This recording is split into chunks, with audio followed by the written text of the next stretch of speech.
Espírito de Deus. Senhor Deus de amor, graça te damos, Pai, porque estamos reunidos aqui novamente para estudar a Tua Palavra, para crescermos no conhecimento e na graça, para entendermos os Teus propósitos para a nossa vida. Então, precisamos, Senhor Deus, que o Senhor derrame o Seu Santo Espírito sobre nós, sobre o Rodney principalmente, para que ele seja um instrumento nas Tuas mãos mais uma vez, e sobre nós também, para que possamos compreender o recado especial que o Senhor deseja passar nesta noite. Também trabalhe no nosso coração para colocarmos em prática aquilo que vamos aprender. Seja conosco nesse momento, segure, Senhor Deus, as conexões, nos auxilie com a tecnologia, para que possamos ter um estudo abençoado de agora em diante. No santo e sagrado nome do Senhor Jesus, com o perdão dos nossos pecados, que nós pedimos e agradecemos. Amém. Amém. Amém. Show. Já vou logo compartilhar a tela aqui.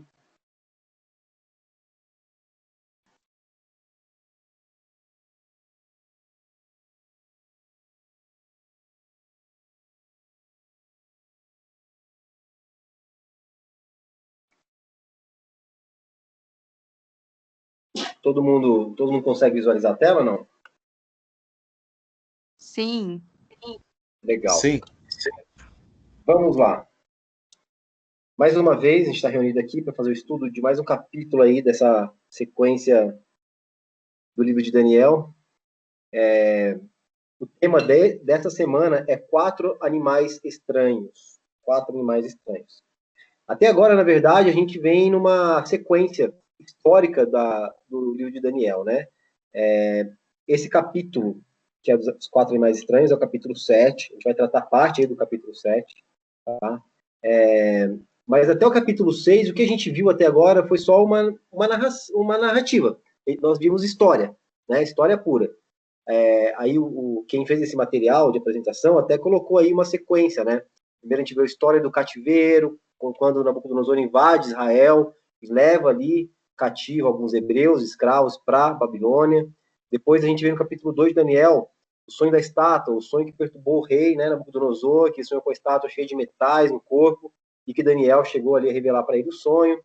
Depois a gente veio na sequência da fornalha ardente, quando o Nabucodonosor, não satisfeito com a interpretação do sonho, ele faz uma estátua toda de ouro, querendo dizer que era impossível que haveria outros impérios que fossem suceder ao dele, porque o dele seria eterno para sempre. Ele faz aquela estátua toda de ouro, e era para que todos se curvassem, adorassem aquela imagem. Os 4 jovens não fazem isso, os 3 jovens não fazem isso, e acabam sendo sentenciados a serem jogados na fornalha de fogo. Porém, a gente sabe ali que nada aconteceu com eles. Depois o rei ficou louco no 4º capítulo, ele ficou louco, voltou à sanidade dele, à conversão. Inclusive, esse capítulo 4 aí de Daniel, eu só pedir, gente, vocês estão escutando muito barulho ambiente, não? De moto, essas coisas? Tá atrapalhando? Não, tá Não. Não tá? É porque passa aqui, a sacada tá aberta, justo foi fechar ali. Mas, então, continuando, nesse capítulo 4, então, é curioso que ele é um dos poucos capítulos da Bíblia, porque a Bíblia, na verdade, o Antigo Testamento foi escrito em hebraico, né, e o Novo Testamento foi escrito em grego, né? Só que o 4º capítulo de Daniel tem uma curiosidade, que ele é escrito em aramaico, né? É uma língua diferente dessas duas que predominam, que são predominantes aí na Bíblia. E esse capítulo tudo dá a entender que é Nabucodonosor quem o escreveu. Então, para vocês verem a transformação que pode ter ocorrido na vida desse homem, né? No capítulo 5, a gente viu a queda da Babilônia, eles estavam naquela festa, algazarra, a gente tratou, estava na algazarra e tal, e daí apareceu aquela mão misteriosa, e sucedeu aí, o que sucedeu aí, isso foi os medo-persas invadindo ali a Babilônia e matando Beltesazar, que era o rei na época, neto de Nabucodonosor, e aí sim começa o Império Medo-Persa, né? E o capítulo 6 que nós vimos semana passada nada mais é do que Daniel na cova dos leões. Os invejosos governadores ali, os líderes do governo Medo-Persa invejam Daniel, armam uma armadilha para pegar Daniel ali no pulo. Infelizmente, o rei assinou o decreto de morte, ficou perturbado por isso. Daniel foi jogado à cova dos leões, porém nada aconteceu. E daí a gente viu semana passada as consequências. Que sim, quem tramou aquilo tudo acabou pagando o preço pelo mal que havia feito ao profeta. Então, o que aconteceu até agora aqui foi história. A gente viu um monte de história. Tudo bem que no capítulo 2 ali, no sonho do rei, tem ali uma profecia, né? Mas o que a gente viu até agora foi história, né? E o capítulo 7, na verdade, ele vem para mudar de fase, né? A estrutura do livro de Daniel, esses 6 primeiros capítulos é história. Os próximos capítulos agora serão todos proféticos, né? Então a gente tem uma divisão, a gente tem uma organização muito bem feita do livro de Daniel, né? Que a gente vai então ver no capítulo 7 esses 4 animais estranhos, né? E que ele não segue a cronologia, né? Se a gente parar para pensar, o último evento que nós vimos foi Daniel na Copa dos Leões, né? E a história que a gente vai ver agora não é uma sequência cronológica, não aconteceu após esse fato, não. Isso aconteceu bem antes. Ou seja, Daniel esperou, ele escreveu a história, e agora, no livro dele, ele relata só profecias, tá? E esse evento, ele acontece em que momento?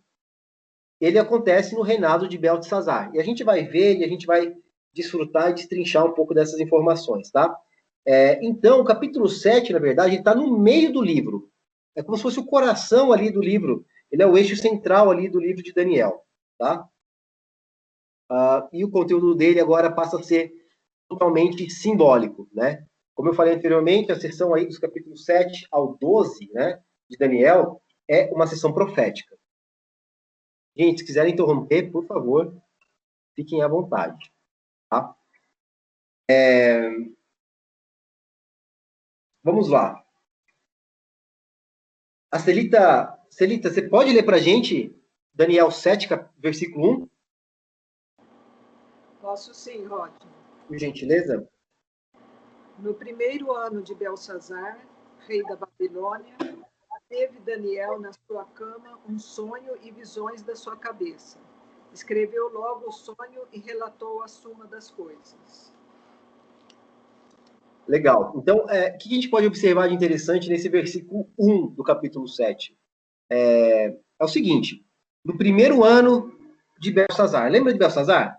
Belsazar é o neto de Nabucodonosor, aquele mesmo que fez aquela baita festa, né? Que foi embebecida ali de vinho, tal, etc e tal. E esse Belsazar é o primeiro ano do reinado dele. Então a gente está vendo o quê? Uma volta no tempo.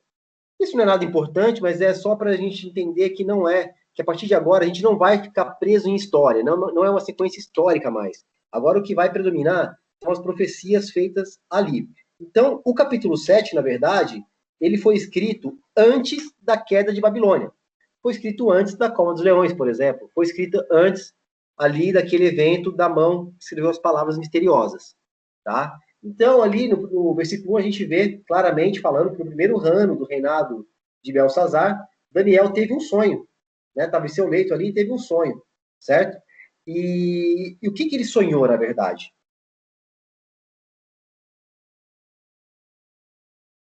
Vou pedir para Josi ler Daniel 7, do versículo 2 ao 14. Agora ela vai ler bastante e, basicamente, essa leitura, ela compreende a história, o desenrolar das profecias que a gente vai destrinchar aqui agora, tá?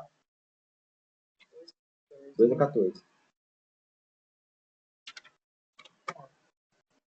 Em minha visão à noite, eu vi os 4 ventos do céu agitando o grande mar. 4 grandes animais diferentes um dos outros subiram do mar. O primeiro parecia um leão e tinha asas de águia. Eu o observei e, em certo momento, as suas asas foram arrancadas, e ele foi erguido do chão. Firmou-se sobre 2 pés, como um homem, e recebeu coração de homem. A seguir, vi um segundo animal, que tinha a aparência de um urso.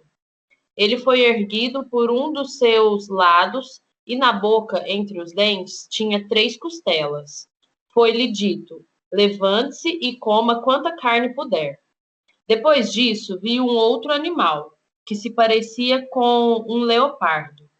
Nas costas tinha 4 asas, como as de uma ave. Esse animal tinha 4 cabeças e recebeu autoridade para governar. Em minha visão à noite, vi ainda um quarto animal, aterrorizante, assustador e muito poderoso.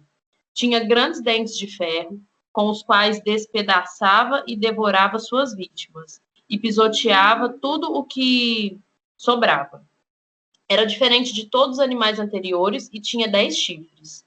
Enquanto eu considerava os chifres, vi outro chifre pequeno que surgiu entre eles, e 3 dos primeiros chifres foram arrancados para dar lugar a ele. Esse chifre possuía olhos como olhos de um homem e uma boca que falava com arrogância. Enquanto eu olhava, tronos foram colocados e um ancião se assentou. Sua veste era branca como a neve, o cabelo era branco como a lã. Seu trono era envolto em fogo, e as rodas do trono estavam em chamas. Diante dele saía um rio de fogo, milhares de milhares o serviam, milhões e milhões estavam diante dele. O tribunal iniciou o julgamento e os livros foram abertos. Eu pedi para a Josi parar um pouco antes, porque assim, aqui no material está pedindo para a gente ler essas passagens. Foi um pouco além até daquilo que a gente vai tratar hoje aqui, tá? Mas, antes da gente entrar aqui no texto propriamente dito, no sonho, e desse conteúdo que Daniel sonhou, eu queria fazer só uma observação. No capítulo 2 de Daniel, a gente viu Nabucodonosor sonhando com uma estátua, né? Ele tem um sonho ali que foi interpretado por Daniel posteriormente, né? Agora, no capítulo 7, a gente vê novamente um sonho aí, né? Porém, sonhado por Daniel. A gente tem que ter a nítida clareza, a partir de agora, de que o capítulo 7, ele faz luz ao capítulo 2. A profecia na Bíblia, ela é algo que vai se ampliando. A gente viu ali os metais, agora a gente vê os animais, e é como se a gente fosse dando um zoom em cada detalhe de cada metal. Ou seja, a profecia, ela vai dando cada vez mais detalhes, tá? Então, é interessante, todo momento, eu vou fazer uma analogia entre esses animais e algum metal da estátua. O ouro, a prata e o bronze, tá? Então, é importante a gente citar isso. Um detalhe muito importante que eu queria falar também, antes de a gente entrar propriamente aqui no texto, né? É o quê? A gente, quando estudou Apocalipse, em alguns momentos nós falamos da seguinte questão. Por que o Apocalipse foi escrito de forma simbólica? Porque a profecia de Apocalipse não foi escrita de uma forma mais clara, para que todos pudessem compreender no primeiro momento que lesse. Ali, em algum momento, uma das explicações que nós demos, e que realmente é uma explicação óbvia pelo contexto do apóstolo João, João estava preso na ilha de Patmos, e ele tinha que escrever cartas para as igrejas. E se ele escrevesse os recados da maneira clara e bem explicada para o pessoal da igreja, o que ia acontecer? Essas cartas jamais chegariam naquelas igrejas que ficavam ali na região da Ásia Menor. Hoje é a Turquia, Grécia, Macedônia, enfim, a região de Jerusalém, etc. Então, essas cartas nunca chegariam. Então, foi uma forma dele também não mascarar, mas disfarçar a mensagem, né? Esse é o motivo. Só que Daniel aqui não está preso, Daniel não está sendo vigiado por guardas, Daniel não tem problema nenhum em escrever o capítulo 7, a revelação do sonho, de forma tão profética assim, certo? Então, por que Deus... Aí vem uma pergunta que, assim, é uma pergunta que eu queria que a gente debatesse, inclusive. Por que vocês acham que Deus fez com que essa mensagem chegasse para nós de uma forma tão simbólica? Com leão de asas, urso aleijado, um leopardo supervoador, um animal que nem descrição, nem analogia tem com algum animal conhecido. O que vocês imaginam que Deus ele fez com que essa mensagem chegasse até nós de uma forma tão simbólica e não fosse de uma forma mais clara? Vocês conseguem imaginar o porquê de Deus disso, não?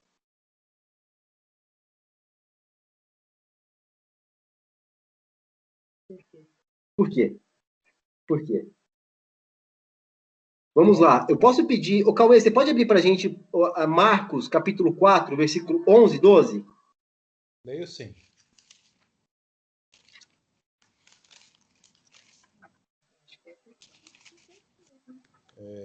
Marcos capítulo Marcos 4, 4, verso 11 11 e 12. e 12. Diz assim, o contexto aqui, Jesus estava explicando a parábola do semeador, né? Então ele diz no verso 11 e 12. E lhes respondeu, a vós outros vos é dado conhecer o mistério do reino de Deus, mas os de fora, tudo se ensina por meio de parábolas, para que vendo vejam e não percebam, e ouvindo ouçam e não entendam, para que não venham a converter-se e haja perdão entre eles. Então, por que eu resgatei esse versículo bíblico? Pelo seguinte, a Bíblia, qualquer um tem acesso. Muitas pessoas já leram essa história, passaram aqui por essa leitura, porém nunca chegaram a uma compreensão. Por quê? Porque Jesus já tinha dito por quê. A mensagem bíblica é para quem é fiel, para quem é sincero de coração. Então, se a pessoa está com preconceitos, ou se a pessoa realmente não está com o coração puro, a ponto de pedir iluminação do Espírito Santo para entender, vai acontecer o que Jesus disse aí. Jesus falava em parábolas também. Só que muitos escutavam e não ouviam, né? Enfim, não compreendiam. Mas quem era sincero realmente, aquele que estava investigando a verdade, queria a verdade, compreendia. Essa é a razão pela qual a profecia bíblica é simbólica. Essa é a razão principal. Jesus explicou isso para a gente, que muitos vão ver e não vão enxergar, e muitos vão ouvir muitos vão escutar, aliás, e não vão ouvir. Essa é a realidade do mundo atual, né? Então, o que vai acontecer a partir de agora é a gente destrinchar o que são esses animais, o que eles significam até os dias de hoje, tá bom? Não que só isso seja tipo, não que isso seja o mais importante para a salvação, né? Mas que é importante sim a gente entender o que Deus está falando através da palavra. Sim. Também, né? Sim. Tem gente que não procura, mas de todo jeito. Aqui os primeiros versículos que a Josi leu para a gente, no capítulo 7, eles têm algumas curiosidades, né? Ali no versículo 2, eu vou pedir até para Marisol. Marisol, você pode ler para a gente o versículo 2 novamente?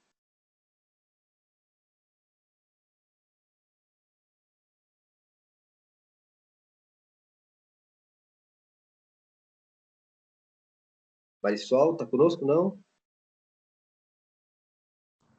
Oi, ai, desculpa, que eu esqueci de. Eu tô lendo aqui e esqueci de ligar o negócio. Não, beleza.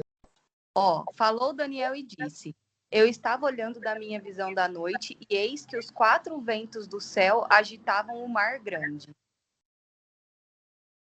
E o 3. Lê o 3 também, por favor. Leio, peraí.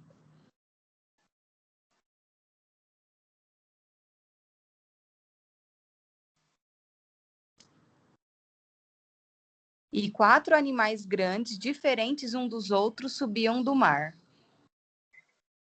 Então, nós temos 3 sujeitos aí nesses 2 versículos. Os ventos, o grande mar e os 4 animais. Eles são aí os protagonistas aí desses versículos, tá? Falando na Bíblia, toda vez que se menciona ventos, né? Isso a gente tem algumas passagens para poder conferir essas menções. Toda vez que se menciona vento, o escritor ali, Deus, na verdade, está querendo passar a mensagem do quê? Que significa poderes militares, né? Movimentações políticas, determinações políticas. Então, toda vez que sim, os ventos são agitados, é porque está havendo algum movimento, está havendo guerra, ou está havendo algum acordo entre governos que está fazendo uma grande alteração no mundo, né? E é curioso a gente ver que entra mais uma vez o número 4 na jogada. A gente já viu esse número 4 diversas vezes, né? Os 4 ventos. O 4, na verdade, na cultura ali do Oriente Médio, antigo principalmente, 4 era um sinal de totalidade, universal, né? Quer dizer o mundo inteiro. Então, quando acontece uma movimentação dos ventos, os 4 ventos, é porque o mundo todo está passando por um grande movimento, né? E esses ventos, eles fazem o quê? Eles agitam o grande mar. Eles agitam o grande mar. Certo? Até tem Jeremias aí, vocês podem conferir algumas referências, né, sobre os ventos, né? Eu vou ler aqui Jeremias 49, versículo 36. Trarei sobre Elão os 4 ventos dos 4 ângulos do céu, e os espalharei na direção de todos estes ventos, e não haverá país onde não venham os fugitivos de Elão. Aqui é uma outra história, um contexto, mas o que acontece aqui? Jeremias está falando dos 4 ventos como forma universal, né? Que não haverá nenhum país onde não venham os fugitivos de Elão. Ou seja, é um todo. O 4, os ventos, né? Os ventos, significa uma totalidade. Junto com 4, quer dizer que é uma totalidade, uma movimentação ou militar ou governamental muito grande, né? Como eu estava falando, o mar, toda vez que ele é dito na Bíblia, ele está querendo se referir a povos e multidões. Povos e multidões, tá? Eu vou pedir para... Olide, você pode ler para a gente esse versículo de Isaías 17, versículo 12, por gentileza?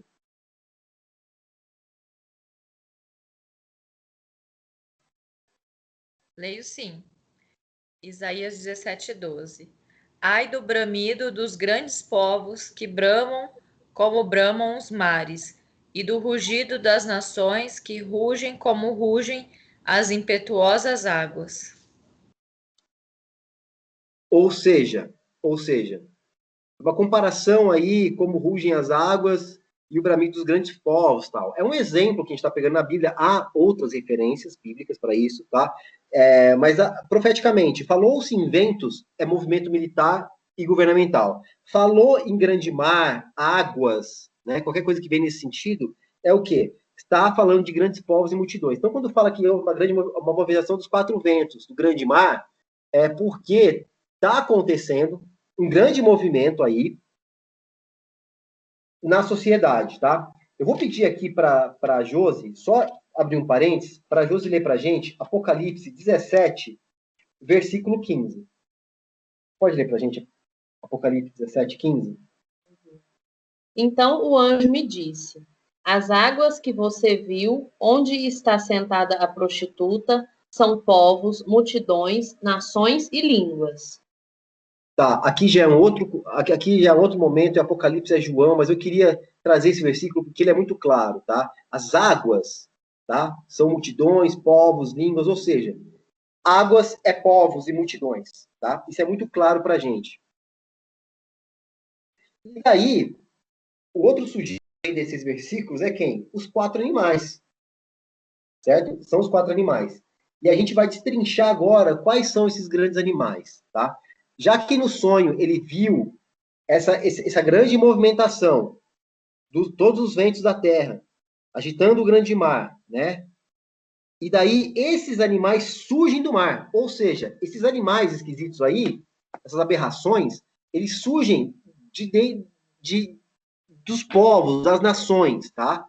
Então, através de guerras, a gente vê esses animais aparecendo. E a gente vai entender quais são esses animais e seus significados, tá? O primeiro animal que a gente viu ali na menção bíblica é o leão de asas, tá? É o leão de asas. Se a gente for ver ali, no versículo 4 de Daniel, ele diz o seguinte: era um leão, tinha asas de águia, e eu observei, e em certo momento, as suas asas foram arrancadas, e ele foi erguido do chão, firmou-se sobre 2 pés como homem, e recebeu um coração de homem, tá? Esse animal era fácil de ser interpretado ali por Daniel. Ele não teve dificuldade nenhuma de entender. Por quê? Porque Daniel vivia na Babilônia, na época mais áurea da Babilônia. E a Babilônia, culturalmente, ela era representada em desenhos e etc e tal, o Império Babilônico, por um leão de asas. Então é claro que ao ver o leão de asas, Daniel, obviamente, ele no momento já entendeu que a Babilônia significava o Império da Babilônia, aquele animal, aliás, significava o Império da Babilônia, né? E então para ele foi muito claro, e para quem ali teve acesso a esses escritos de Daniel na época, também não teve dificuldade nenhuma de ser entendida. Daí Daniel, ele vê que as asas desse leão foi arrancada. As asas foram arrancadas. Se vocês lembrarem, no capítulo 4 de Daniel, ali, que Nabucodonosor tem escrito, ele fala de um sonho que ele teve, de uma grande árvore que cresceu, e essa árvore dava frutos para todos, fazia sombra para todos os povos da terra, era uma árvore frondosa, bonita, frutífera, etc. e tal. Porque, de repente, os galhos dessa árvore foram cortados abruptamente, né? Ali, depois, a gente entende que essa árvore significava Nabucodonosor, era o império de Nabucodonosor, que ia ser forte, que ia ser bem rico e tal, próspero, porém, ele iria ter a queda, né? Então, quando a gente vê que essas asas foram arrancadas do leão, é exatamente esse momento, né, da história, quando Nabucodonosor perde ali a sua sanidade, vira um bicho e perde ali aquele seu poderio. Porém, esse animal é posto de pé como homem. O versículo diz isso. O que quer dizer isso, na verdade? Né? Após Nabucodonosor passar por anos ali, acho que foram 7 anos, se não me engano, de sendo um animal, um bicho, vivendo como um tal, ele volta à sua sanidade, né? Ele volta a reinar na Babilônia, porém, um homem diferente, um homem converso, um homem que aceitou o Deus verdadeiro, né? Então, quando ele coloca essa postura aqui aqui em Daniel, ele cita como aquele leão que perdeu as asas, porém agora se põe como um homem de pé e tal, como coração de homem. Então é muito fácil, na verdade, fazer essa analogia entre o animal leão com asas com a Babilônia. Se a gente for partir para arqueologia, se a gente for pesquisar na internet, dá uma googada aí, vocês vão ver que os achados arqueológicos da região da Babilônia, ali hoje é o Iraque, todos possuem os tijolos, todos os tijolos tinham ali leão com asas. Então era um símbolo muito, muito forte da Babilônia. Dando sequência aos animais, a gente vê que é um urso meio esquisito. Esse urso, ele cita como sendo um urso meio aleijado, na verdade, né? Eu posso pedir para o Toninho ler o versículo 5 para a gente? Você leu o versículo 5 de Daniel 7, por favor, Toninho? Leio sim. Vou ler aqui, mas só para você saber, a Márcia e a Norma entraram, tá? Quem? A Márcia e a Norma. Tá bom. Verso 5. Fala assim: continuei olhando, e eis aqui o segundo animal, semelhante a um urso, o qual se levantou sobre um dos seus lados, na boca, entre os dentes, trazia 3 costelas, e lhe diziam: levanta-te, devora muita carne. Eita, é um urso aleijado. Um lado dele é maior que o outro. É esquisito esse urso. Ele tem essa particularidade aí de carregar na boca 3 costelas, né? Como é que a gente pode entender? Se você entende, no capítulo 2, que a cabeça de ouro da estátua é Babilônia, se eu entendo que o leão alado desse sonho é a Babilônia, qual que é o próximo império que vem após o babilônico? É só a gente olhar para trás, a gente sai da Bíblia, vai para a história, a gente vê que o Império Medo-Persa toma a Babilônia. Então, é muito fácil entender que esse próximo império é o Império Medo-Persa. Mas esses detalhes são muito importantes para a gente realmente comprovar que é o Império Medo-Persa de fato. Tá? Primeiro o seguinte, na Bíblia, toda vez que se menciona o urso na Bíblia, está querendo dizer que é um animal muito cruel. Tá? A gente tem algumas referências disso na Bíblia, para não tomar o nosso tempo muito, mas em Provérbios 28:15, diz ali, né, tem um contexto, etc., mas citando o urso, aliás, como um animal muito cruel, tá? Então, na verdade, seria um reino bastante cruel, que não ia tomar conhecimento de seus adversários, né? E essa particularidade de que ele se levantou por um dos seus lados mostra exatamente aquela dualidade de poderes, ou seja, não sei se vocês lembram, quando nós estudamos o capítulo 2, a gente citou ali que é o império dos Medos e dos Persas, né? É um império que se juntou, são 2 impérios que formam um poder só. Tem todo um contexto familiar e político ali, né? De batalhas e tudo mais, que já juntou 2 nações diferentes, porém, todos eles ficaram sob apenas um rei, né? E é esse rei que invade a Babilônia e toma ali o poder da Babilônia e automaticamente toma ali o domínio do mundo até então conhecido. Então, o Ciro, que na verdade era esse rei, ele mostra esse poder mais forte do que o outro. Então, na verdade, esses dois poderes, que são um, na verdade, né, são caracterizados por esse lado mais forte, maior do que o outro lado. Então, essa particularidade do urso de se levantar por um lado é exatamente essa questão. Esse próximo reinado é mencionado que são dois poderes, né, e um é mais forte que o outro. O que quer dizer essas três? E seria cruel também, né? Por ser um urso. O que quer dizer, na verdade, essas três costelas na boca do urso? Na verdade, é o seguinte: se a gente partir para a história, sair da Bíblia e pesquisar um pouco na história, a gente acha duas situações muito interessantes. Heródoto, ele escreveu um livro chamado A História, tá? Heródoto é um escritor lá dos primeiros séculos, lá de trás, tá? E ele, quando ele está narrando a história ali do Império Medo-Persa, ele diz que as três principais conquistas do Império Medo-Persa foram a conquista da Lídia, da região da Lídia, uma região importantíssima naquela época, do Egito, uma outra região importantíssima, e da Babilônia. Essas três conquistas deram ao Império Medo-Persa o domínio global. Então, a gente pegando essa informação de Heródoto, não é nem da Bíblia, tá? É da história, pegando essa informação de Heródoto, que nem cristão era, e aplicando para essas três costelas, dá a entender que esse império, que são dois poderes, um só, iria ser cruel, e essas três costelas que está sendo devorada pela boca são essas três principais conquistas que houve ali no Império Medo-Persa, tá? Na tradição antiga judaica, dizia-se o seguinte, eu vou até ler para vocês, na tradição judaica antiga, também não é nada cristão aqui, gente, estou falando nada de cristianismo, tá? Estou pegando alguém que não é cristão, que é Heródoto, e estou falando agora do judaísmo, tá? Eles tinham era uma piadinha que eles faziam a respeito dos medo-persas, que eles diziam o seguinte: os persas comem e bebem como urso, têm cabelos como de urso e são agitados como urso. Ou seja, isso dá a entender que os medo-persas já tinham essa característica, já eram meio que comparados como ursos. Então fica muito claro, na sequência cronológica dos fatos, de que nós tratamos do leão alado sendo a Babilônia e o urso aleijado de três costelas na boca sendo o Império Medo-Persa. Como também vimos na estátua, Babilônia sendo a cabeça de ouro e o peito de prata na sequência ali do sonho de Nabucodonosor, tá?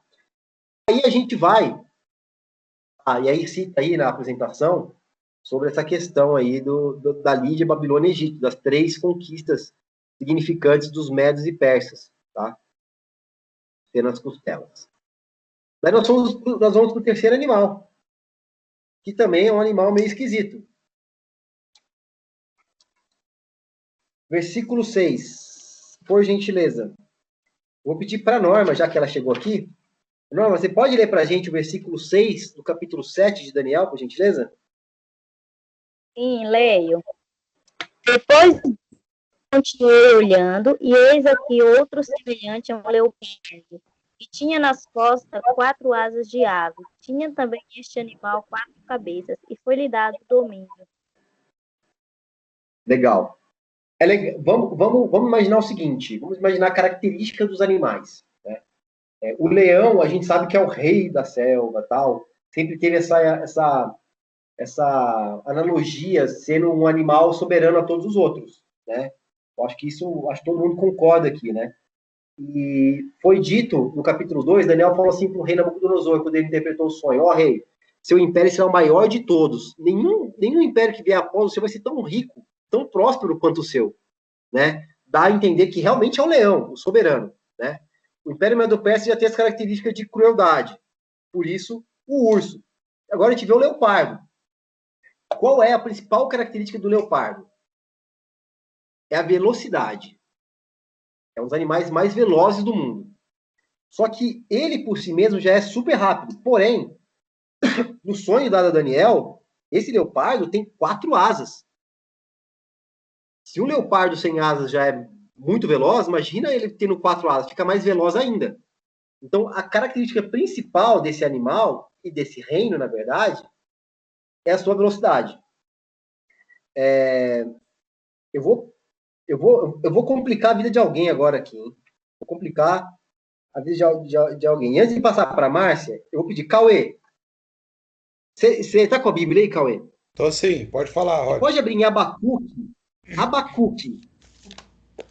Vamos lá.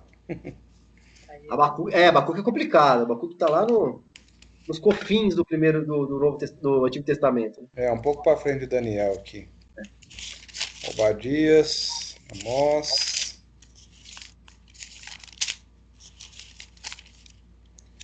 Só um minutinho que eu chego nele. Jonas. Abacuque aqui. Capítulo 1, versículo 8.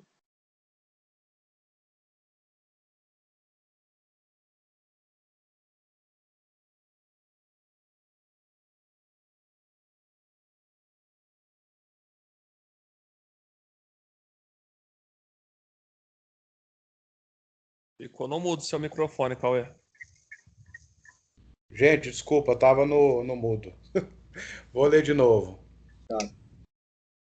Os seus cavalos são mais ligeiros do que os leopardos, mais ferozes do que os lobos ao anoitecer são os seus cavaleiros, que se espalham por toda parte. Sim, os seus cavaleiros chegam de longe, voam como águia que se precipita a devorar. Tá, é interessante a gente ver. É só para dar uma leve comparação, com o intuito de comparação, né? Ali está falando dos cavalos, se os cavalos são velozes e tal. Como quem? Como os leopardos. Ou seja, o leopardo, no contexto ali hebraico, no contexto judaico da época, que era que Abacuque, Daniel estavam inseridos, ele era tido como animal veloz. Então isso é muito claro, E se a gente vê numa sequência, hoje é fácil, a gente olha para a história, é só olhar para trás o que aconteceu, e a gente consegue identificar isso de uma forma mais fácil. Claro que Daniel, ele viveu aonde? No Império Babilônico e parte do Império Medo-Persa. Então ele viu a transição de um império para o outro. Porém, agora ele está falando de algo que ele não viu, que estava muito para frente da existência dele nessa terra, de Daniel, certo? Então vamos pegar as características do leopardo enquanto veloz, tá? E vamos aplicar para o próximo império. Vocês lembram que o quadril da estátua era o quadril de metal de bronze, né? E a gente falou que esse império foi o Império Grego, né? O Império Grego teve algumas batalhas ali com o Império Medo-Persa e tomou a hegemonia do domínio de todos os povos ali. E Alexandre o Grande foi o grande personagem dessa tomada de poder, certo? E o que caracterizou a vida de Alexandre o Grande enquanto o grande líder, o grande conquistador? A velocidade. Alexandre o Grande, gente, ele, em um período de 12 a 13 anos, ele conquistou todas as regiões do mundo. Todas as regiões importantes do mundo foi conquistada por Alexandre o Grande em 12, 13 anos. Foi muito rápido. Muito rápido. Foi um império de uma ascensão muito veloz. Se eu olho para o leopardo, eu vejo o quê? Eu vejo Alexandre o Grande. E já vem numa sequência.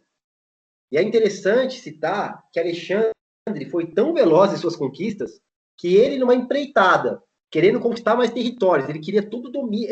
Ele já dominava. Alguém caiu ou eu caí? Ou alguém falou? Tô te ouvindo normal, Rob. Não, beleza. É que tem um barulhinho aqui.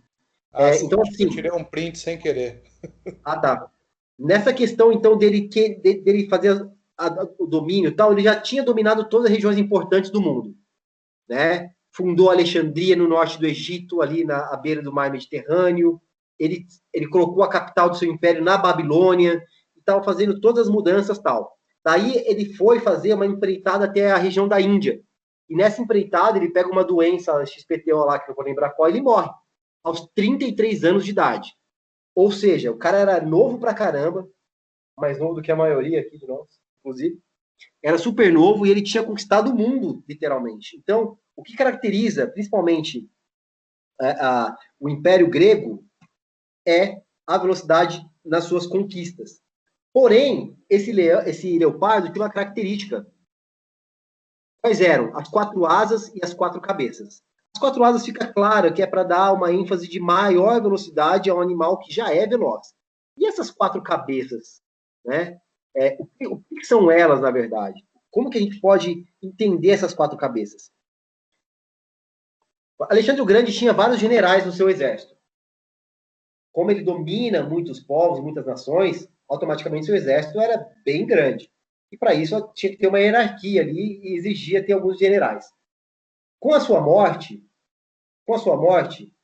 esses generais brigaram entre eles para ver quem dominaria as regiões do Império Grego Macedônio, do Império Grego. E 4 generais ali pegaram as 4 principais regiões. São eles: Ptolomeu ficou com a região do Egito, Palestina e parte da Síria. Cassandro ficou com a região da Macedônia. Licímaco ficou com a Trácia e a parte da Ásia Menor, ou Turquia. Seleuco, a parte da Ásia Menor e parte da Síria e regiões ao Oriente, partindo para as Índias e adentro ali. Então, essas 4 cabeças dá a entender que são esses 4 generais. E eu não tenho dúvidas, eu tenho certeza disso. E nós teremos mais certeza mais para frente, quando a gente for aprofundar um pouco mais sobre o Império Grego. O Daniel vai continuar falando nos capítulos para frente sobre o Império Grego. Inclusive, nominando a Grécia, que é o mais impressionante na minha opinião, tá? Mas sem conhecer esse império. Então, assim, esse império foi dividido entre 4 generais. E essa divisão do poder, após a morte de Alexandre o Grande, fez com que esse governo, esse poder diluísse sua força, né? Porque tudo que é dividido, ele acaba enfraquecendo. E ao enfraquecer, o que acontece com o poder grego? Ele é dominado por outro império, que vem na sequência do próximo animal. Mas eu queria, antes de partir para o próximo animal, eu só queria dar uma ênfase em uma questão. Se vocês voltarem nos versículos que falaram do leão, Deus foi dado ao leão um coração de homem, certo? No urso, foi dado a ele a liberdade de devorar carne, da crueldade. Ele pôde fazer o seu império ali sob uma jurisdição bem, bem cruel. Só que o animal leopardo, ele é concedida a ele uma outra situação. Se a gente for ver aí no versículo 6, que é o leopardo, tinha 4 cabeças. Esse animal, na parte final do versículo 6, esse animal tinha 4 cabeças e recebeu autoridade para governar. Ele recebeu autoridade para governar. Foi o único animal que recebeu algo diferente. A ele foi dado o domínio para governar. E esse governo, quer você aceite ou não, quer você acredite ou não, é exercido até os dias atuais. Por quê? Porque a cultura grega, ela permanece até hoje. Nós já vimos isso em outro momento, tá? Na história, na geografia, na matemática, na língua, nos costumes, na forma de fazer política, na forma de fazer escola, na forma de fazer o que quer que seja. A cultura grega, ela permeou os séculos. Na forma de fazer teatro, né? Enfim, a cultura grega, o domínio dela foi tão grande que nós hoje vivemos uma herança dessa concessão de dominância que foi dado a esse animal, ou seja, a esse reino, tá? E daí, com essa divisão dos 4 generais, enfraquece o reino grego. E aí vem o próximo animal, que, na verdade, esse animal era tão bizarro, mas tão bizarro, que Daniel não conseguiu fazer o quê? Comparar esse animal com nenhum outro animal. E no versículo 7, eu vou pedir para a Márcia ler para a gente. Pode ler para a gente, Márcia, o versículo 7 do capítulo 7 de Daniel? Vou ler. Depois disso, está me ouvindo direitinho? Perfeito. Depois disso, nas visões da noite, continuei olhando e vi um quarto animal, assustador, medonho e extremamente forte. E ele tinha grandes dentes de ferro, devorava, triturava e o que sobrava ele pisoteava. Era diferente de todos os outros animais antes dele e tinha 10 chifres. É um animal bizarro, né? Pela descrição aí, era um animal bizarro. Acho que essa imagem talvez possa exemplificar um pouco daquilo que Daniel tenha visto ali no sonho dele. Mas era um animal bem diferente. Daniel não conseguiu compará-lo com nenhum animal existente até então. E é interessante mencionar que no relato de Daniel ele deixa claro esses atributos muito. Se a gente falou que o urso era cruel, parece que ele amplia essa crueldade nesse quarto animal, né? Fala que ele é terrível, espantoso, sobremodo forte, né? Se a gente voltar em Daniel, eu vou pedir para que a Márcia faça isso para a gente, Márcia. Eu vou pedir para você de novo. Você pode voltar no capítulo 2 de Daniel, versículo 40. 2:40. Vamos lá.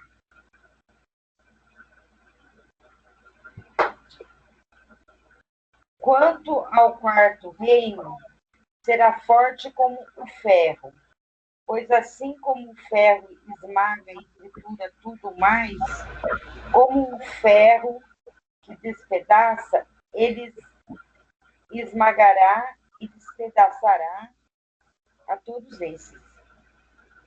Não, bacana. Então, é o seguinte, lembra que ali no início a gente falou que a gente tem que ver esse sonho de Daniel à luz do sonho de Nabucodonosor. Né? A gente tem sempre que ver, na verdade, é um reflexo, um sonho é reflexo do outro. A gente está falando de uma sequência de reinos, Babilônia, Medo-Pérsia, Grécia, e agora a gente vai falar do Império Romano. Né? E no sonho, Daniel vê um animal espantoso, terrível, espantoso e sobremodo forte. E Nabucodonosor, né, ali na revelação de Daniel para Nabucodonosor, daquele império que é as pernas de ferro, ele fala que ele é um império que quebra, esmiuça e esmiuçará. Então, essa ênfase de que seria um império extremamente cruel e sem piedade alguma, a gente entende que é o Império Romano. Foi o império que mais durou. Foi um império que era vigente ali, era um império que dominava o mundo, enquanto Jesus nasceu, viveu, morreu. Enquanto os apóstolos de Cristo foram cristianizar o mundo, depois dos apóstolos de Cristo, os mártires, todo o movimento que veio após o protestantismo, não protestantismo, um pouco antes e tal, enfim, foi dominado pelo Império Romano. Então o Império Romano tinha essa característica de ser muito mal. Se a gente não vai entrar no detalhe aqui, porque nem dá tempo também, ficaria muito longo, mas se a gente for pegar características de alguns imperadores romanos, né? Os imperadores tinham o título de César, né? Se for pegar ali a característica dele, a gente vai ver que passou homens extremamente cruéis. Nero, Calígula, entre outros, fizeram crueldades absurdas, ao ponto de matar seu próprio povo, tacando fogo em Roma. Nero fez isso, e enquanto fazia isso, ele estava na sacada do seu castelo, tocando harpa. Olha o nível de sadismo do cara, de loucura. E ainda, depois disso, de ter tacado fogo em Roma, matado milhares de pessoas e colocou culpa nos cristãos, e aí teve uma perseguição terrível aos cristãos em Roma, em todo o império dele. Calígula, por sua vez, foi mais além. Ele foi um cara que colocou seu cavalo como senador de Roma e casou com a sua mãe. Olha o tipo de gente que era imperador em Roma. Tiveram outros também piores, enfim. Mas essa característica fica muito marcante de que o Império Romano ele foi muito cruel. Quando o Império Romano dominava o mundo na época de Jesus Cristo, os judeus, de modo geral, se sentiam muito oprimidos. E eles faziam empreitadas contra os soldados romanos e etc. e tal. Viviam em conflitos ali. E Roma era muito cruel com aqueles... Todo mundo que levantava um movimento contra Roma não havia um pingo de piedade. O que eles faziam? Eles matavam, sentenciavam essas pessoas da pior forma. E a pior forma da época era a crucifixão. Jesus morreu da pior forma. É como se pegasse um Jesus hoje e colocasse na cadeira elétrica, talvez. Um pouco pior até a cruz, porque a cruz, a palavra cruz, no latim, ela tem um aspecto de palavrão, inclusive. Então, quando você matava alguém em cruz, além da crueldade em si da morte, do sofrimento que a pessoa tinha, ela também era tido como, ela era totalmente banalizada. Então, assim, os romanos, eles eram muito astutos, né? Então, essa é a característica desse quarto animal. Só que esse quarto animal também tinha uma característica, que tinha 10 chifres na cabeça. Além de ser esquisito, ele tinha 10 chifres na cabeça. Isaac Newton, para a gente sair da Bíblia, Isaac Newton foi um dos maiores cientistas que o mundo teve, na verdade. Né? Até hoje, os estudos de Isaac Newton são tidos como modernos, porque ele foi uma mente brilhante. Poucos sabem, talvez a gente já mencionou aqui em algum momento, que o Isaac Newton escreveu mais sobre as profecias de Apocalipse e Daniel do que sobre ciência. Ele era estudioso das profecias. Estudioso. E muito do que a gente conversa aqui, na verdade, Isaac Newton, ele foi uma das mentes brilhantes que ajudaram a chegar a essas conclusões, né? Ele também olhou para trás a história, ele viveu, ele viu esses impérios todos acontecendo, ele foi para a história, fez analogias com a Bíblia, e ele foi chegando a diversas conclusões que nós ainda temos hoje. Uma das conclusões são o seguinte, que o Império Romano, ele começou a ser minado, ele começou a perder a sua força, conforme tribos bárbaras que vinham do norte da Europa invadiam as regiões mais importantes do Império Romano. Quando essas tribos chegam ali perto da Itália, há vários conflitos entre os romanos e entre essas tribos. Dessas tribos, existem as 10 maiores tribos, as 10 principais tribos. Olhando para a história, Isaac Newton fala que as 10 principais são qual? Os vândalos. Todos, aqui há 2 colunas, né?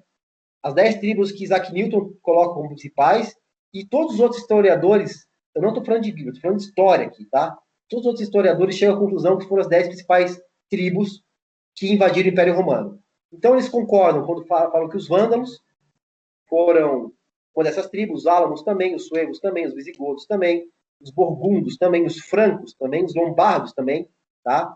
Aqui, na verdade, quando ele chega nos bretões, e a gente tem ali os historiadores entre os anglo-saxões, eu, na minha opinião, vou dizer que são o mesmo povo, porque, na verdade, se for puxar na história, está falando da mesma região, que é a região ali da Inglaterra, do Reino Unido, Grã-Bretanha, Escócia, Irlanda, toda aquela região ali das ilhas que parte ali do Mar Norte, do Atlântico Norte, né? Então, são o mesmo povo, não muda nada. Tanto é que esses povos deram origem à língua inglesa, à língua alemã, à língua de origem anglo-saxã, né? Aí tem ali os hunos, os ostrogodos, que eles têm algumas divergências, e a Ravenna e os érons. Ou seja, o importante a gente gravar aqui é o seguinte, o Império Romano, ele acabou sendo minado, porque ele começou a ser atacado por várias tribos, e ele foi enfraquecendo, enfraquecendo. Nessa de enfraquecer, o que acontece? O imperador romano, que foi o último, Rômulo Augusto, ele tem uma ideia brilhante. Pô, a gente está sendo atacado aqui em Roma, a gente está sendo invadido, algumas dessas tribos aí os romanos conseguiram até extinguir, matou todo mundo, literalmente, e as outras não. Daí, com medo, covardemente falando, o que ele pega? Ele pega a capital do império, que era em Roma, ele fala, vamos mudar a capital do império lá para Constantinopla, que era uma outra cidade, uma cidade fundada por um imperador romano lá de trás, que era Constantino, famoso, o mesmo imperador que mudou o dia de guarda do sábado para o domingo, né? Enfim, aí ele muda a capital de Roma para Constantinopla, que hoje é a cidade de Istambul, na Turquia. Né? A principal cidade turca, não é a capital, mas é a principal cidade turca. Istambul hoje era a antiga Constantinopla, que deu origem a um outro império, que já é uma outra história, mas ele muda a capital para lá. Quando ele faz essa mudança, as tribos bárbaras invadem de vez Roma e destronam e acabam com o Império Romano. Então, o Império Romano, na verdade, ele não teve um império sucessor a ele. O que acontece é que o Império Romano ele se dissolveu. E a partir desse momento é formado os países da Europa que nós conhecemos hoje. Após essa conquista dessas tribos bárbaras, eles foram se organizando em cada território e formam todos os países que nós conhecemos hoje. Todos eles.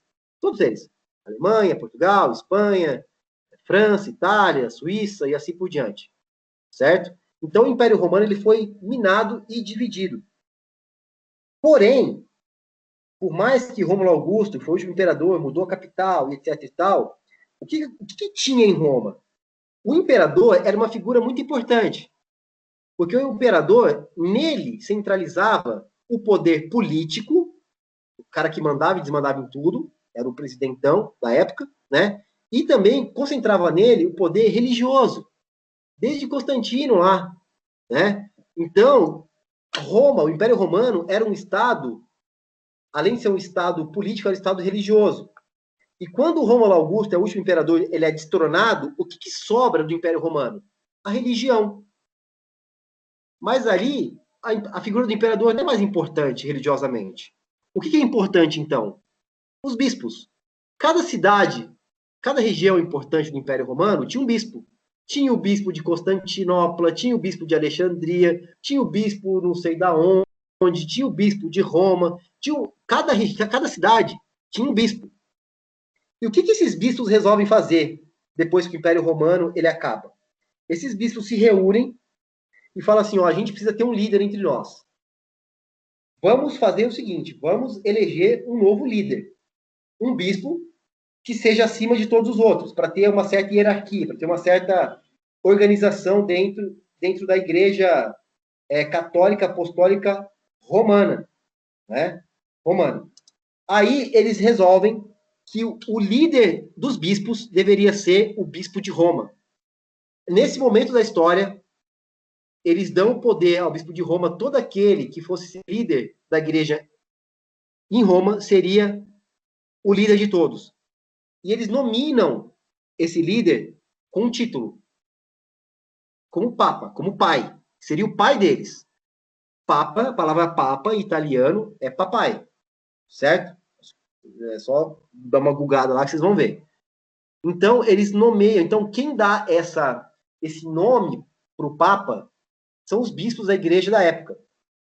Então, toda vez que a gente menciona Papa, nós estamos se mencionando a ele como nosso papai.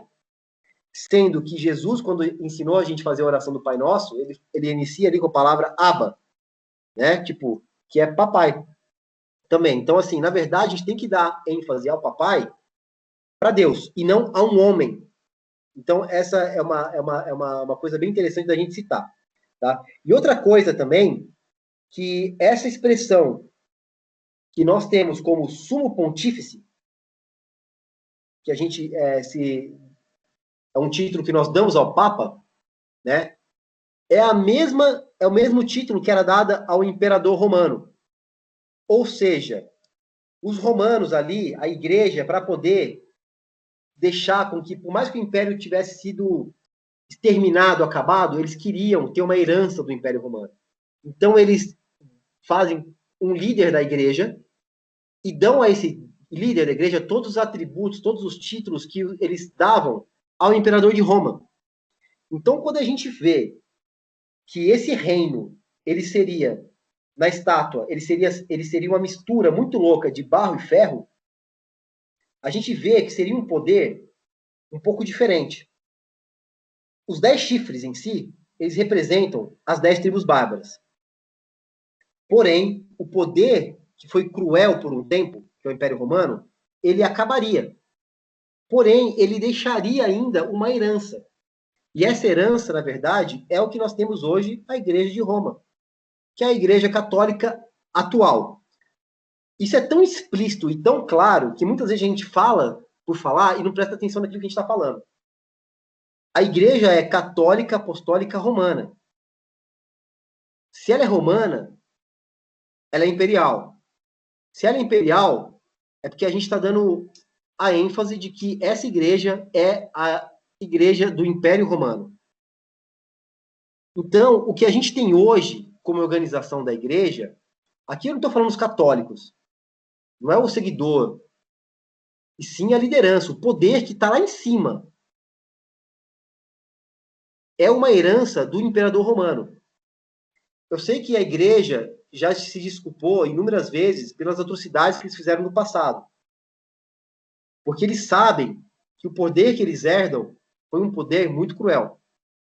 E a gente sabe que daqui para frente a gente vai ver tudo que vai acontecer também. O Apocalipse já deu uma ênfase a tudo isso para nós, né? Então, os 10 chifres desse animal estranho, que o animal estranho a gente já viu, que é Roma, esses 10 chifres são esses 10 reinos, né? Que, na verdade, não tem importância nenhuma. Se a gente for partir para a Bíblia e ver toda vez que o número 10 significa, 10 é a mínima parte, tá? Então, o número 10 não é importante. O que vai importar para a gente ver a partir de agora, que vai vir para os próximos estudos, é o seguinte. A Josi leu lá no início, de que tinha as 10 chifres. De repente, aqui está meio misturado e tal, ficou meio ruim a apresentação, mas assim, nasce um pequeno chifre no meio. Três dos 10 chifres eles caem, e nasce no lugar desses 3 chifres um chifrinho pequeno. E esse chifre pequeno, ele fala com blasfêmia, ele fala atrocidades e faz barbaridades. A gente vai entrar no próximo estudo sobre esse chifre pequeno. O próximo estudo é sobre o chifre pequeno. Quem é esse chifre pequeno? O que ele significa? O que é isso que ele fala? Por que ele é tão importante? Os 10 chifres, eles não são importantes. Não são importantes. Esses 10 chifres, eles são o que a gente conhece hoje como os países da Europa. Mas eles, por si mesmos, não têm força alguma. Eles nunca vão se unir. A gente teve isso nos estudos pouco atrás também, né? Daniel falou isso. E a ênfase aqui vai ser, a partir de agora, nesse pequeno chifre. Quem é esse pequeno chifre? Então é interessante que para o próximo estudo a gente guarde essas informações que eu passei agora do final do Império Romano e essa herança que foi deixada ali pelos bispos da igreja, porque a partir de agora a gente vai ver uma nova figura que nasce no mundo, tá? E eu queria deixar aqui que a gente pudesse ler, refletir, se não entendeu, perguntar, até no grupo mesmo, mas o que Daniel fez aqui é o seguinte, ele inaugurou uma sequência profética. Ele refletiu aquilo que tinha sido do sonho de Nabucodonosor, ele amplia um pouco mais, dá umas características novas, e a partir de agora a gente vai aprofundar em cada um desses animais. A começar pelo chifre pequeno, na próxima semana. E a partir desse momento, se alguém tem alguma dúvida, se alguém tem algo a acrescentar, esse é o momento. Ô, Rodney. Oi. Só gostaria de comentar, né? Qual que é a importância da profecia na Bíblia, né? Como a Josi comentou, né? Puxa, você saber interpretar é ponto de salvação? Não. Ponto de salvação é a graça de Jesus, né? E uma vez que a gente aceita Cristo como nosso Salvador, é daí que vem a nossa salvação. Mas por que Jesus, então, Deus, Espírito Santo, por que eles colocaram as profecias na Bíblia? Bom, a gente pode entender que tem pelo menos 2 funções, né? Para nós que olhamos para trás e vimos a história cumprir, nós podemos dizer que as profecias, além de nos alertar para os tempos que vivemos, para nos prepararmos, ela tem um papel de quando a gente olha o que está escrito na Bíblia, olha na história e se cumpriu da forma que a Bíblia tinha profetizado anos e anos, 2000 anos atrás, e algumas coisas até mais, né? Uns períodos até mais. Então a gente fala assim, a palavra de Deus é a verdade, ela é fiel. Então traz credibilidade na palavra de Deus. E esse eu acredito que é um ponto importante, porque a gente vive num momento onde tudo é relativo. E as pessoas querem relativizar a palavra de Deus. Então, lê lá na Bíblia uma coisa que acha bonita, acha interessante, fala que legal, mas lê alguma coisa que tira da zona do conforto, fala, não, isso aqui não precisa não, isso aqui é relativo. Então, eu penso que o cristianismo precisa novamente retomar o assim diz o Senhor. Se é a palavra de Deus e eu sou um servo, eu faço a vontade de Deus e não a minha própria vontade. Sendo assim, nós vamos ser felizes e estaremos no céu com o Senhor. Eu só queria destacar esse ponto. Por que é importante a profecia, né? E o Rodney, ele até fala aí no começo, ele falou que, tipo, é repetido. Essa segunda parte aí é uma luz do capítulo 2, né? Que fala meio que parecido, as mesmas coisas. Uma vez eu vi o pastor Rodrigo Silva falando que Deus, ele é também didático. Quando ele quer fixar uma coisa, você pode ver que na Bíblia ele acaba repetindo 2 até 3 vezes para demonstrar o tanto que aquilo é importante. Então, sim, né? É importante a gente estudar essas profecias. Exatamente, Rose, bem comentado. E a Bíblia tem essa coisa bem particular de que, por mais que seja assuntos, cara, desde pequeno, eu escuto as histórias de Daniel. Desde pequenininho mesmo, escola sabatina, quando era ali sei lá, desde o jardim, etc. A gente escuta as historinhas de Daniel, a gente cresce com essas histórias. A gente é um livro bastante interessante, tudo que tem ali, a gente lê. E toda vez que a gente visita e revisita o livro de Daniel, a gente aprende coisa nova. Eu acho que o grande encanto da Bíblia, principalmente, é isso. Ela nunca se torna ultrapassada, né? É muito louco isso. O livro de Daniel é exatamente isso. Ontem eu lendo aqui, dando uma estudada, tal, eu vi coisa diferente que eu nunca tinha visto, sabe? É muito bacana.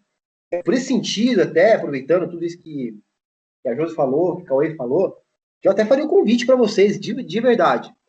Como eu, o Toninho e o Cauê, a gente fica mais na parte do estudo, de aprofundar, porque a gente fala bastante aqui, eu acho que todos nós aqui do grupo, é claro, cada um no seu momento, né, e na sua disponibilidade, a gente deveria olhar um pouco mais carinho para Daniel, tá? Porque, assim, é ler o capítulo, reler, vai no Google, dá uma pesquisada em qualquer coisa, entendeu? Vê se tudo isso que a gente está falando é isso mesmo.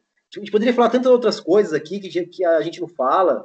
Para o povo babilônico é muito fácil entender que toda vez que falava de animal, eles sabiam que eram povos, que eram reinos, sabe? São todas as coisas tão claras, tão óbvias, que cada vez que a gente estuda, a gente vai entendendo que Deus é perfeito naquilo que ele faz.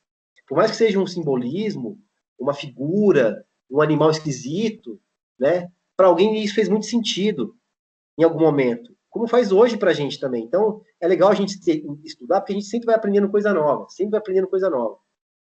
Então, assim, na verdade, é o convite que eu faço, assim, é ler, reler, ler de novo o capítulo 2, ler de novo o capítulo 4, ou o 7, que é esse, ou ler o 8, que é a sequência do 7 e o 8, que fala do chifre pequeno. Tem tanta coisa louca, diferente, que a gente vai aprendendo e é bem bacana, tá? Então fica a sugestão e dica aí para a gente poder aprofundar. Ou até mesmo, não gosta de ler, pô, coloca no YouTube, tem tanto vídeo bom que fala a respeito, né? Acho que é tudo válido, né? Ô Roger, quando a gente se aprofunda, né, no estudo, a gente fica abismado com como é impressionante a quantidade de detalhes.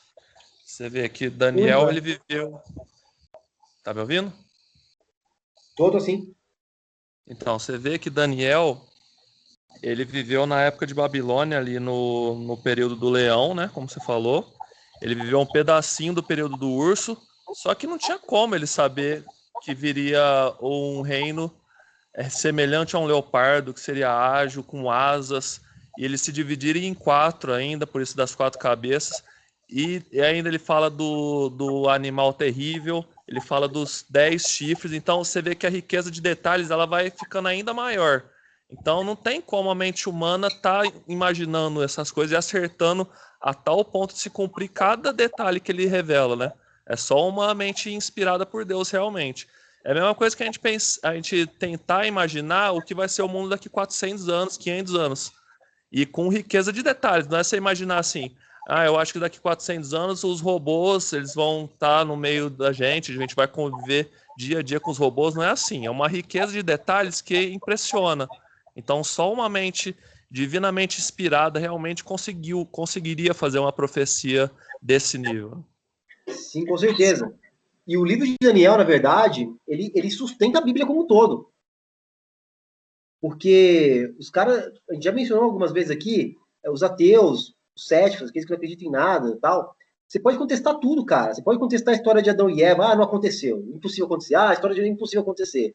Mas você não consegue derrubar algo que está relatado, cara, há milhares de anos e que aconteceu.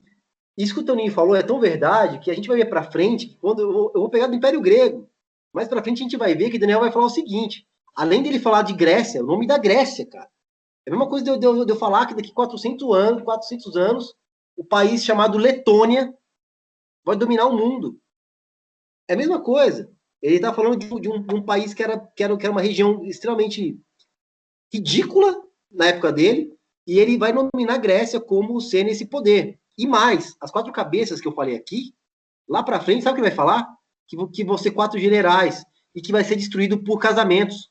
Aí você vai para a história, você vai ver que a filha de um general casou com o filho do outro, casou com o outro, foi uma bagunça desgramada que acabou com o Império Grego e o Império Romano tomou conta de tudo. Então, é muito preciso. É muito preciso. Não é um negócio que você supõe. É aquilo. Isso não dá margem de dúvida, não dá margem para interpretação. Foi aquilo que aconteceu. Para nós, hoje, olhar para trás é fácil.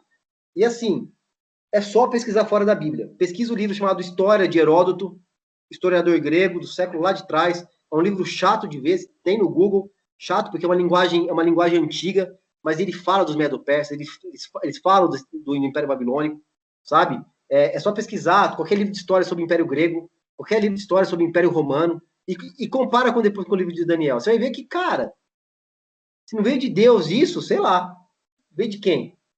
Né? Então, realmente é fantástico. E volto a dizer, a Bíblia se sustenta no livro das profecias de Daniel, que pode contestar tudo, menos as profecias, que todas elas foram cumpridas, quase todas. Está faltando a pedra bater no pé da estátua e vir esse outro reino que vai habitar para sempre. Que é o que a gente está esperando, que é o que a gente prega, que é o que a gente vive, e que Jesus veio falar para esse reino é meu, e eu sou eu, e vamos junto, entendeu? Então, essa pegada. Olha, eu sempre comparo com a previsão do tempo, né? Que com tanta tecnologia que nós temos hoje, você olha lá a previsão, amanhã vai chover. Não chove a semana inteira. Então, assim, só Deus, né? Só Deus tem essa presciência, né? Sim, com Essa certeza. autoridade para falar, daqui 2.000 anos vai acontecer isso, daqui 2.000. Não é porque Deus, assim, vamos dizer assim, ele predestina a história, mas ele tem a presciência do que vai acontecer, do que a soma dos atos de toda uma humanidade, de todos os cenários, vai resultar no quê? Esse é Deus, né? Então é tremendo isso que você está falando, que o Toninho está falando. E o ponto alto de tudo isso é justamente o que você falou por último, né? Só está faltando a pedra, só está faltando Jesus implantar o seu reino. Todos nós estejamos preparados. Exatamente. É isso aí, gente. O estudo de hoje foi esse, dos 4 bichinhos esquisitos, e que a gente, semana que vem, a gente possa entender aí o que é esse chifre pequeno que nasceu de 3 que caíram. Certo? Alguém tem algo E a... no próximo estudo vai ser mais impressionante ainda, porque a riqueza de detalhes é maior ainda do que nesse. Então a gente vai comprovar na Bíblia o que aconteceu na história. Legal. Muito bom. Certo, gente? Muito bom, gente. Muito bom. Maravilhoso. Vamos orar? Vamos orar.